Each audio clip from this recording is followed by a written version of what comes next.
I needed to feel like, when your mother used to take you to the African parties. Yeah. This would have gone to Nigeria. Okay, so here we are. It's a brand new, exclusive and interactive way of getting our interviews done here on Lovesoul TV.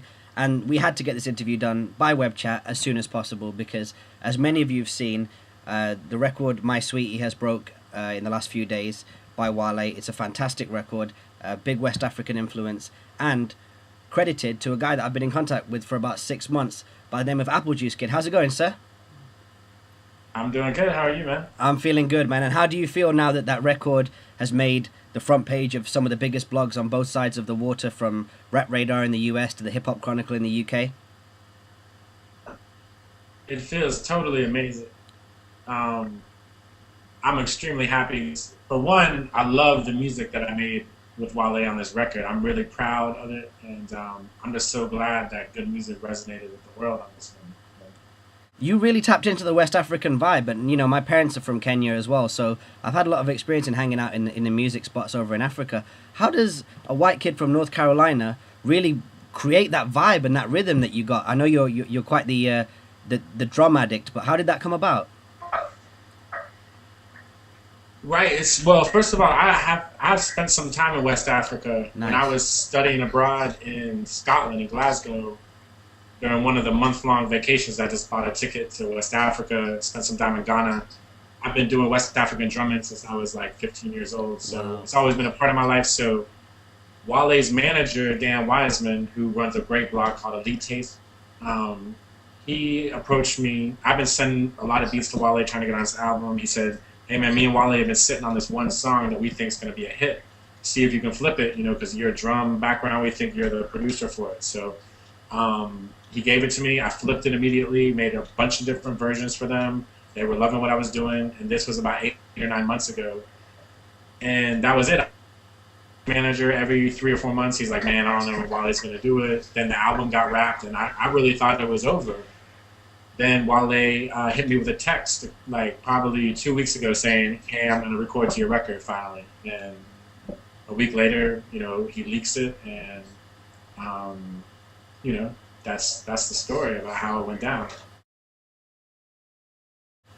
And so let's go back a little while. I mean, I've been lucky enough to be able to do my research in the last couple of days to see that you started making music pretty early in life.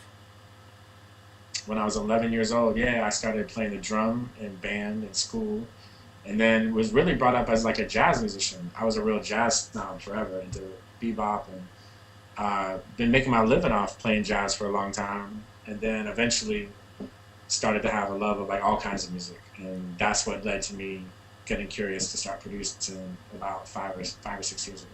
And at what that was actually going to be my next question. At what stage did you kind of go from being just a drummer to a drummer and producer, and what led to that? But really, what got me into hip hop producing was the beat battles. I saw a beat battle here in North Carolina, and I really thought, hey, if I could just play the bongo solo instead of sampling it, I might be able to win one of these things. So I started just as really a hobby. Like I said, my main job was being a musician. So as a hobby, I started to try to win these beat battles.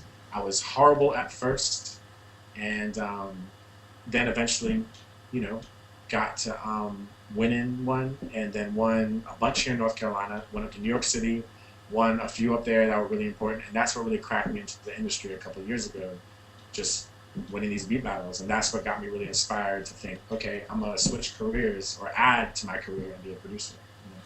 And so tell us about where you are right now. I mean, it's almost like everything that you're up to at the moment is really, really exciting, especially for an up-and-coming producer. I think people would probably give their left arm to be where you are right now. I'm going to specifically look at the fact that you produced Camp Blow's whole last album, that you've produced the latest single for MC Light, which on Twitter it looks like it's going to have some amazing features on there.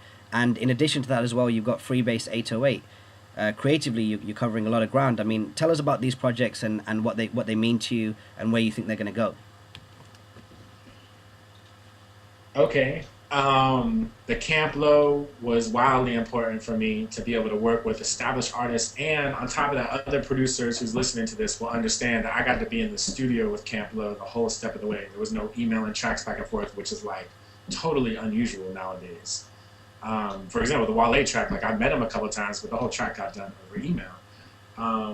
So with Camp Low, they both live here in North Carolina. Suede and I are really close. We have our group Freebase 808 together. He introduced me to Chiba and also worked with Ski, their original producer, who's, me and Ski have our own. Me and Ski actually co-produced the MC Light record. So Right. very involved with the whole Camp Low camp. And I love those guys. And they really were the first probably group to truly believe in me. Like, hey man, we produced the majority of our records. So that was an incredible experience. The Freebase 808, working with Suede so closely, something that I'm given complete freedom to do whatever the hell is in my head, which my goal is just to draw from so many different corners of the world to make good music, And I know a lot of people probably say that. I've been in a lot of places and have been heavily influenced by the UK and by West Africa, and obviously here in America, so growing up as a jazz musician. So there's, it feels from when I first got into the industry to right now, it's a great feeling to finally have a couple major things, happen. And I'm still extremely hungry, extremely curious to see what's going to be next as well. So. And if you go to the Freebase 808 URL, which you're going to see at the bottom of this video right now, and you have a look at Apple Juice Kids initiative there, you'll see that Freebase 808 seems like it's more than just a musical statement, because the imagery that you've created and some of the videos on that MySpace look like a creative statement that goes beyond music. What else have you got planned for that?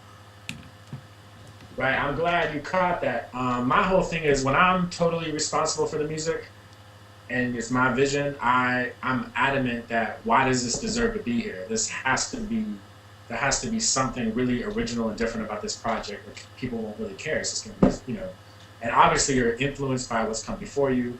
I was influenced by Gnarls Barkley, thinking about Freebase 808. I'm definitely influenced by things, but I wanted a spiritual, psychedelic experience out there with no genre limits, and to make people dance and possibly, create a revolution, change the world. So Freebase 808 was born.